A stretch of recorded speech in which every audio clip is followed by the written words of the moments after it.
이런 것도 있어요. 그러니까 실제로 이제 그런 드론을 가지고 했던 것들이 되게 많아요. 우리나라에도 되게 많은데 재미난 것 중에 이런 게 있어요.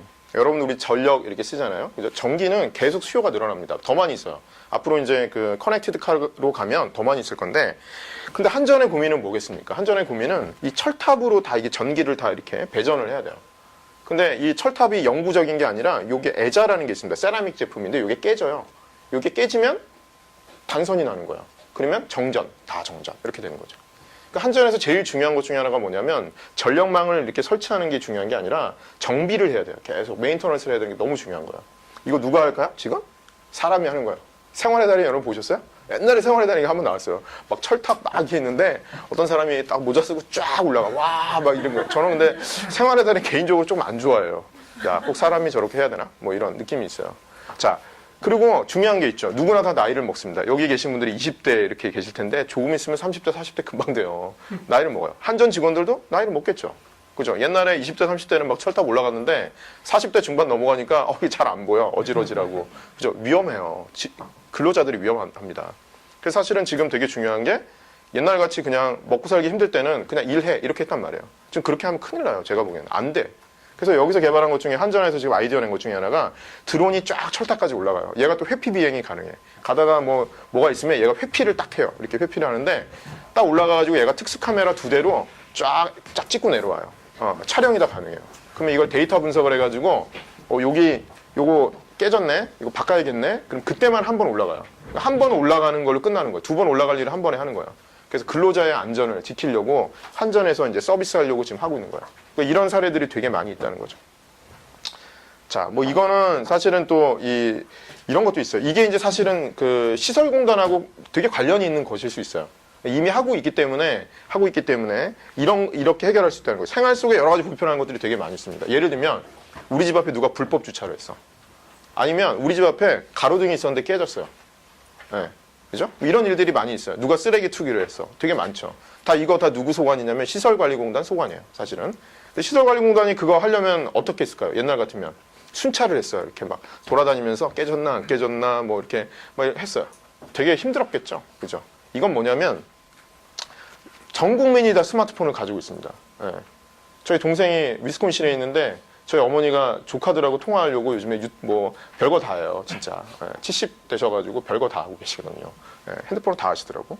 자, 이건 어떤 거냐면, 자, 스마트폰으로 내가 이 관련되는 것들을 선택을 하고 이렇게 신고를 하는 거예요, 이렇게. 지도까지 표시가 되죠. 그럼 예를 들면, 우리 집 앞에 가로등이 깨졌어. 찍어가지고 올리면 서울시설공단이 다 취합을 해요. 취합을 해가지고 이걸 와서 교체만 하는 거야. 자, 이게 더 빠르겠죠.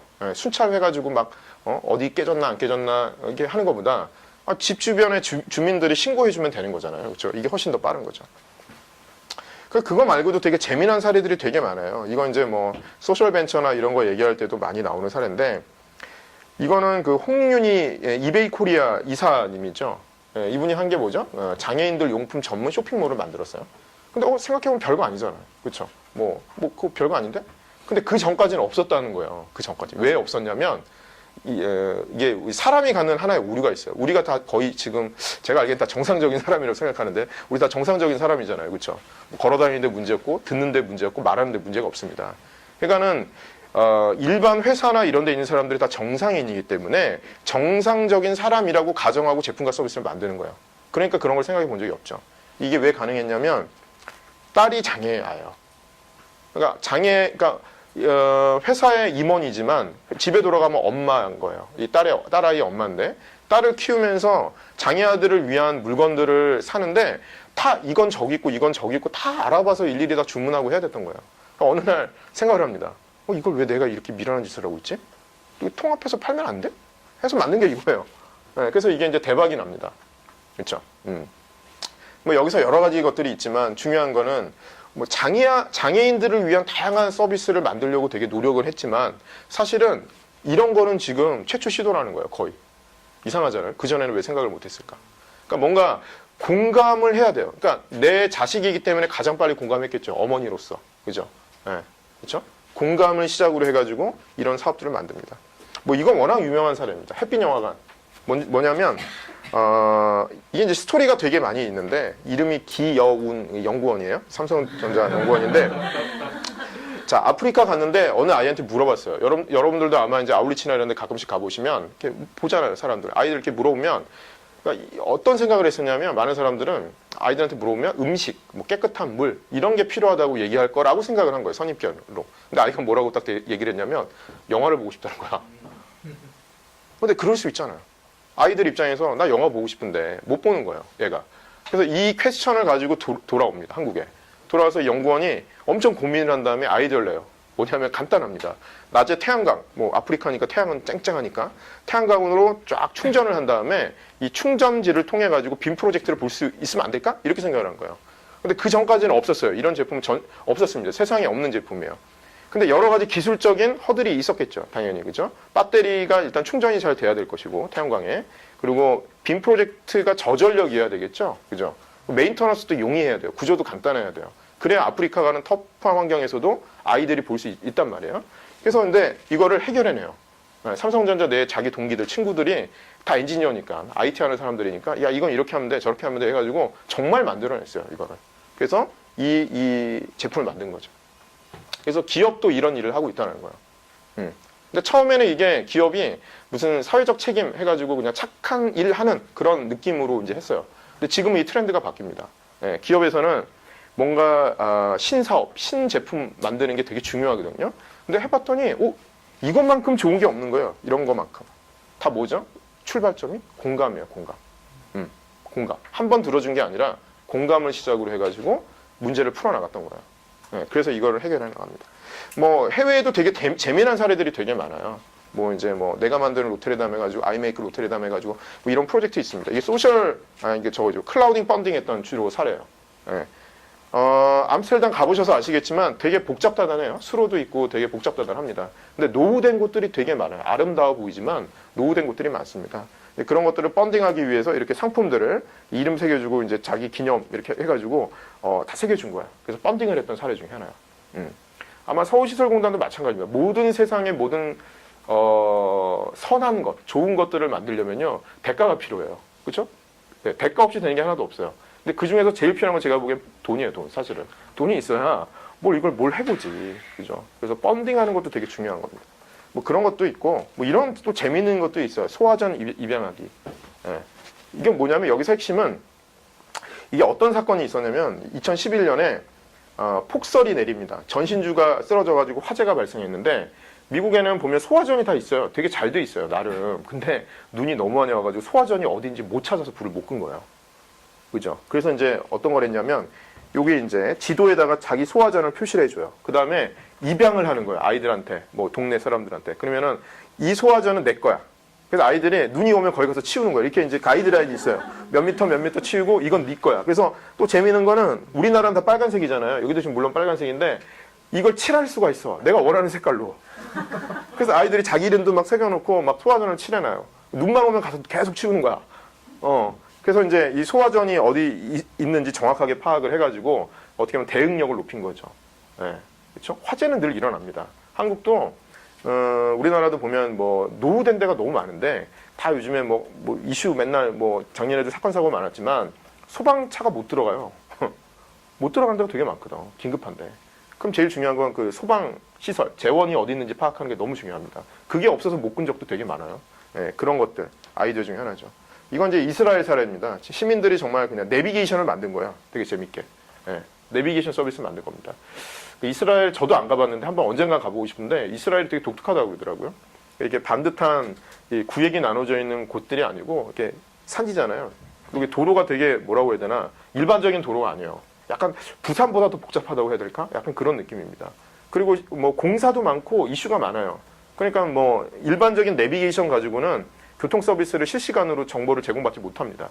그래서 이제 이런 실시간으로 막 시민들이 올리는 거예요. 여기 지나갔는데 공사 중이야. 뭐 맨홀이 뭐 이렇게 하고 있어. 뭐 이런 거 계속 올리는 거야. 그래서 이제 실시간 내비게이션을 만든 거야. 네. 시민들이 만든 겁니다. 이스라엘에서.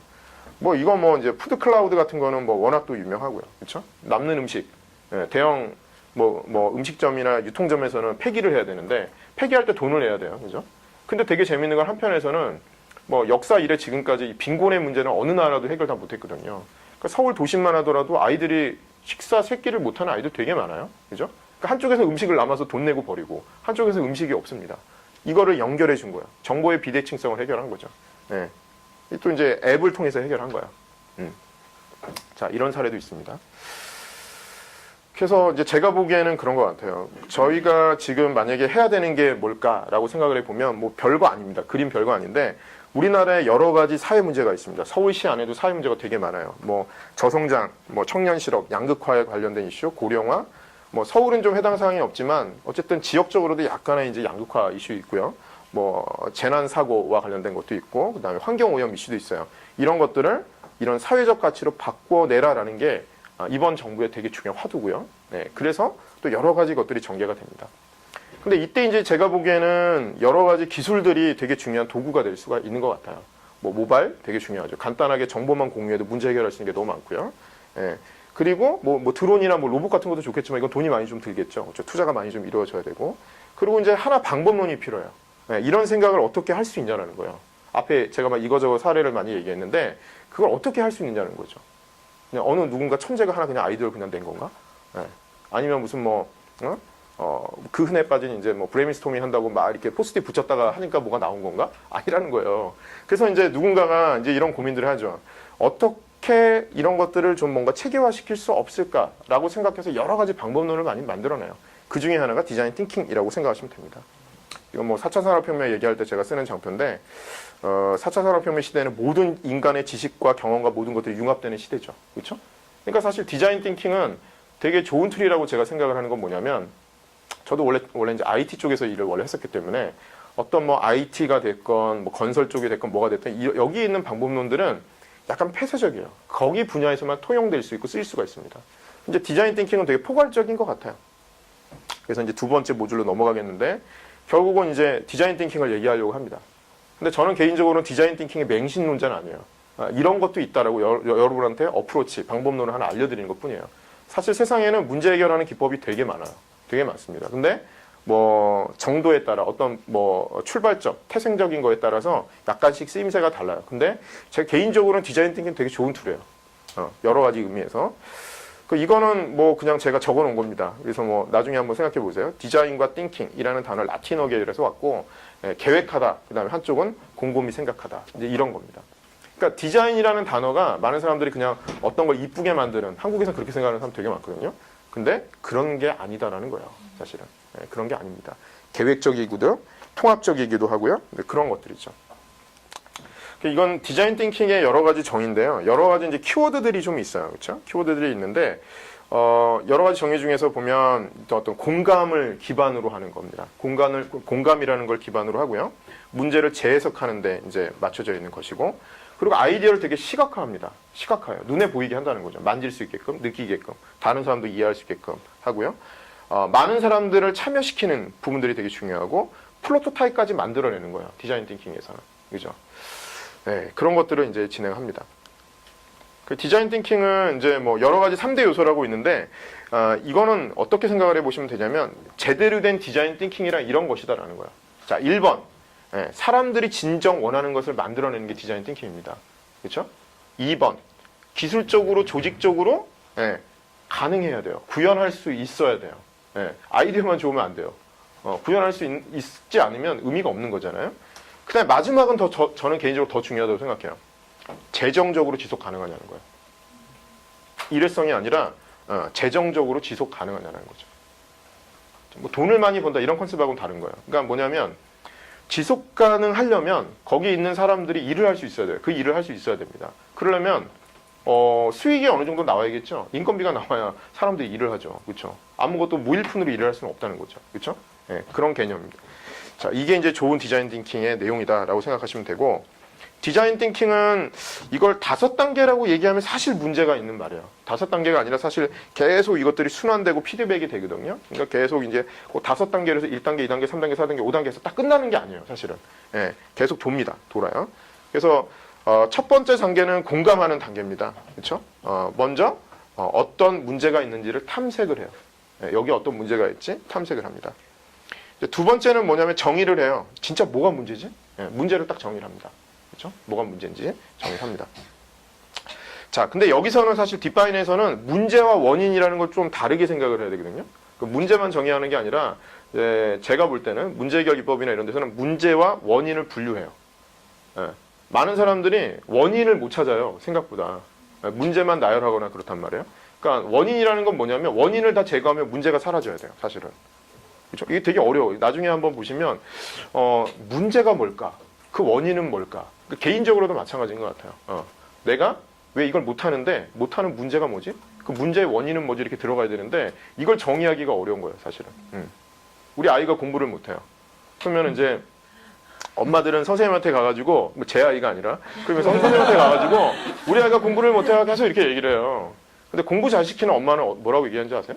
아이가 조동사랑 동사랑 구분을 못합니다. 뭐 이런 얘기를 해야 되는 거지. 그래야 뭘 해결을 하지.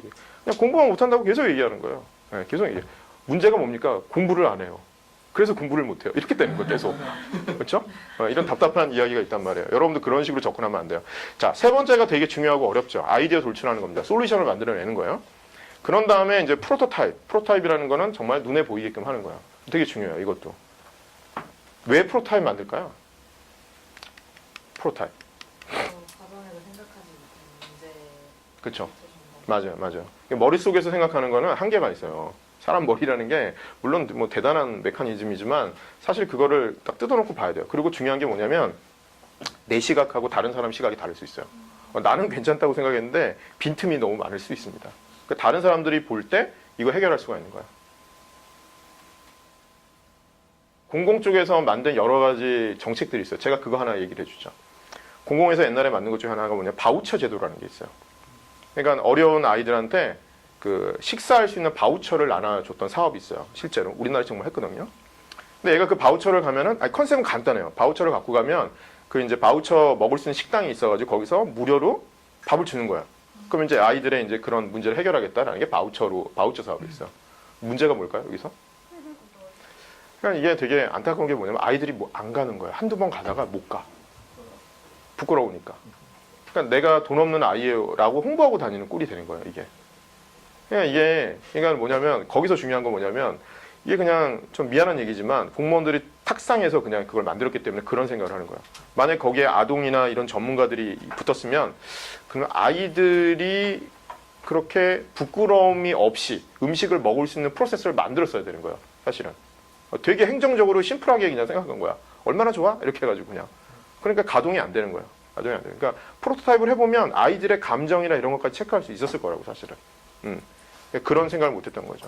그 다음에 실제로 테스트 한번 해보는 거죠. 시뮬레이션 해보는 거예요. 이게 이제 전반적인 5단계 이제 프로세서인데 이게 이제 중간에 돌아요. 이렇게 가다가 뭔가 이상하면 다시 또 다시 이렇게 돌아요. 그러니까 그리고 여기 이제 뭐 이제 디자인 띵킹 얘기할 때 맨날 얘기하는 거지만 꼭 이게 디자인 띵킹의 전유물이 아니고 문제 해결 기법이 다 똑같은데 뭐냐면 더블 다이아몬드 모델이라고 그래요. 그러니까 처음에 문제를 정의할 때 확산을 합니다. 쭉. 쫙 넓게 보는 거예요. 넓게 본 다음에 문제를 쫙 좁혀 들어가요. 그럼 야 이게 문제야. 그 다음에 해결 방법을 또 찾아야 되잖아요. 그럼 해결 방법이 되게 다양할 거 아니에요. 그러면 자 1안, 2안, 3안, 4안 뭐 여러 가지 프로타입 이제 할 것들 아이디어를 쫙 펼쳐요. 그런 다음에 이거 하나로 다시 모아요. 야 이거는 보니까 돈이 너무 많이 들어. 시간적으로 좀 문제가 있어. 아까 그 예를 들면 그 이제 뭐 볼륨 같은 것들 있잖아요. 그런 것들이요. 뭐 여러 가지 뭐 돈 많이 들 것들도 있겠죠. 그런 게 아니라 이 아이디어가 더 좋아. 뭐 이런 거 있습니다. 그런 아이디어를 이렇게 쭉 좁혀 들어가는 거예요. 그래서 이게 확산했다가 좁히고 다시 확산했다가 좁히고 이런 과정을 거칩니다. 근데 이거는 머릿속에 좀 생각할 필요가 있어요. 뭔가를 할 때 이렇게 팀워크를 이루어서 뭔가를 하잖아요. 그럼 사람이 되게 정말 다양한데 어떤 애들은 아이디어만 계속 내는 아이디어가 있어요. 문제만 계속 지적해. 끝이야. 그러다 회의 끝나면 할 수 있는 게 없어. 그러니까 사실은 퍼실리테이터가 해주는 역할이 뭐겠어요? 좁히는 걸 해줘야 돼요. 사실은. 좁히는 걸 해줘야 돼요. 좁히는 걸. 좁힐 때 되게 위험합니다. 왜냐하면 누구나 그렇지만 싸워요. 싸웁니다. 예를 들면 우프나에서 자 우리 홍보 모델을 이제 올해 정할 건데 자 한번 얘기해 보세요. 이렇게 한단 말이에요. 그렇죠? 누구 추천하시겠어요? 우프나의 홍보 모델 한다고 그러면 누가 됐으면 좋겠어요? 가장 좋아하는 연예인. 연예인이요? 네, 연예인으로 합시다. 비욘세. 저 비욘세 나왔어. 또 누구로 하시겠어요? 저기 뒤에. 네. 우프나의 홍보 모델 하면 내가 하겠다? 뭐 이런 것도 있고. 누가 하겠어요? 저라면 대학생들. 대학생들? 오케이. 자, 막 이렇게 해요. 그럼 보통 의사결정 뭘로 하는 줄 아세요? 일반적으로 한국에서 다수결. 막 싸워. 그리고 만약에 뭐 둘 중에 하나인데, 자, 대학생들 여기 비욘세 했어. 자, 대학생 선택이 됐어. 다수결로 이게 현실적이라고 생각을 하겠지. 안 됐어. 그럼 이 사람들이 안 도와줘요. 반대 세력이. 너 걔랑 살아라. 뭐 나는 모르겠다. 뭐 이런 게 된 거예요. 사실은. 그래서 좁힐 때는 감정을 해치면 안 돼. 그래서 사실 컨설팅에서 의사결정할 때 툴이 있어요. 툴 앤 테크닉이. 그러니까 투표를 할 때 한 표가 아니야. 예를 들면 자, 진짜 마음에 드는 사람한테는 손으로 표시해 주시는데 5개로 표시해 주시고요. 보통이면 3개, 그다음에 괜찮으면 하나로 표시해 주세요. 이렇게 하는 거야. 그럼 이거 합쳐 보면 그러니까 yes, 오와 no가 아닌 거예요. yes, 오와 no가 아니라 5표, 3표, 1표로 행사할 수 있어. 그러면 어떤 거죠? 누군가를 싫어서 이 사람을 선택한 게 아닌 거예요. 좋긴 좋은데 얘가 더 좋아서 얘를 선택한 거야. 그러면 감정적으로 어떻게 되냐면 그래 뭐 얘가 하는 것도 문제가 없지 이렇게 된단 말이에요. 별거 아닌 것 같죠. 근데 제가 많이 겪어보는데 이게 쉬운 일이 아니에요. 해보시면 아십니다. 그러니까 다수결은 절대 쓰지 마라 라는 게 제 생각이에요. 절대 컨설팅에서는 다수결 쓰지 않습니다. 그 내용들 제가 이렇게 쭉 정리해 놓은 거고요. 그리고 이제 이거를 한 페이지씩 좀 정리를 해놨어요. 그래서 이제 보통 이제 방법론 같은 거 만들 때는 이제 뭐 컨설팅에서는 항상 방법론이 있지만 왜 해야 되는 건지 목적이 있고요. 그 다음에 어떤 걸 해서 하는데 어떤 툴 앤 테크닉을 쓰고 그래서 아웃풋은 꼭 뭐가 나와야 되는지 이렇게 돼 있어요. 그래서 제가 이것들을 이제 한 페이지씩 좀 짤막하게 정리해놨습니다. 근데 여러분들이 아셔야 될 건 뭐겠어요? 만약에 디자인 띵킹을 이해를 한다면 요 아웃풋, 요걸 뭘 내야 되지? 이렇게 생각해 보시면 좋아요. 역으로. 네. 아웃풋을 내기 위해서 이런 툴을 쓰고 이런 활동을 하는 거거든요. 그러니까 항상 이 아웃풋 중심으로 생각을 하는 거죠. 어려운 말도 많이 나오죠. 뭐 페르소나, 뭐 공감지도 뒤에 가면 있는데 별거 아니에요. 별거 아닙니다. 물론 이게 뭐 하려면 꽤 노력을 기울여야겠지만, 근데 저는 디자인 띵킹에서 다른 방법론하고 정말 차이점이 있는 건 뭐냐면 1단계예요. 사실은 이게 제일 중요한데 공감으로 시작을 한다는 거예요. 모든 방법론은 공감으로 시작하지 않습니다. 모든 방법론은 요구사항 분석 이렇게 시작해요. 그러니까 내 입장에서 얘를 바라보고 해석해낸다 뭐 이런 생각을 가지고 시작을 해요.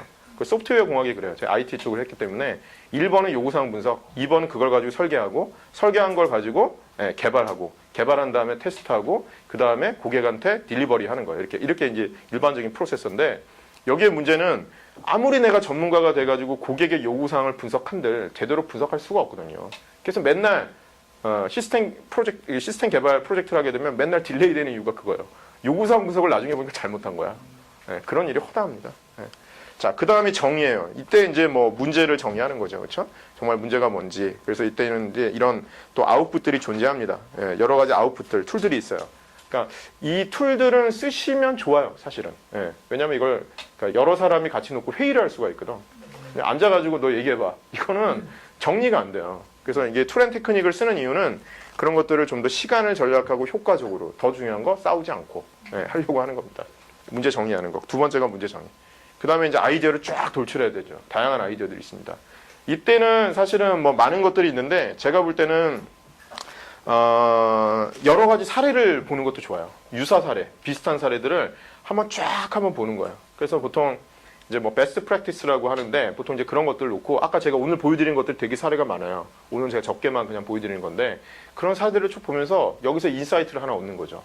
야, 우리도 한번 이건 이렇게 비스무리하게 해결하면 되겠네. 아니면 뭐 모발로 하나 만들면 끝나는 거네. 뭐 이런 걸 해결해 보는 거예요. 그래서 이제 이때 아이디어 돌출을 되게 다양하게 할 필요가 있습니다.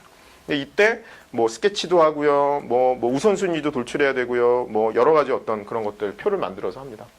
이때 이제 아이디어 돌출하고 그러다 보면 이제 프로타입 만들죠. 드디어 한번 만들어 보는 거야. 그렇죠?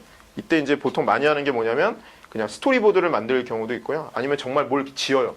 지어가지고 진짜 뭐 가상의 병원 같은 거 한번 만들어 볼 수도 있고 막 그래요. 가상의 호텔 뭐 이런 것도 만들거든요. 가상의 주차장 뭐 이런 거 만들어가지고 정말 해보는 거예요. 재밌게 뒤에 보면 사진 같은 것들이 있습니다. 그다음에 마지막에 정말 테스트 해보는 거죠. 정말 그러면서 이제 의견도 듣고 막상 해보니까 뭔가 좀 이상한데 뭐 이런 것들을 이제 체크하는 거죠. 테스트 해가지고 만약에 문제가 있거나 뭔가 개선을 하려고 하면은 다시 일로 돌아갑니다. 이렇게 아이디어 제너레이션 하는 데나 보통 프로토타입이나 이쪽으로 다시 돌아가요. 야, 해보니까 조금 이상한 것 같아. 뭐 이런 거. 이런 것들이 있으면 다시 돌아갑니다.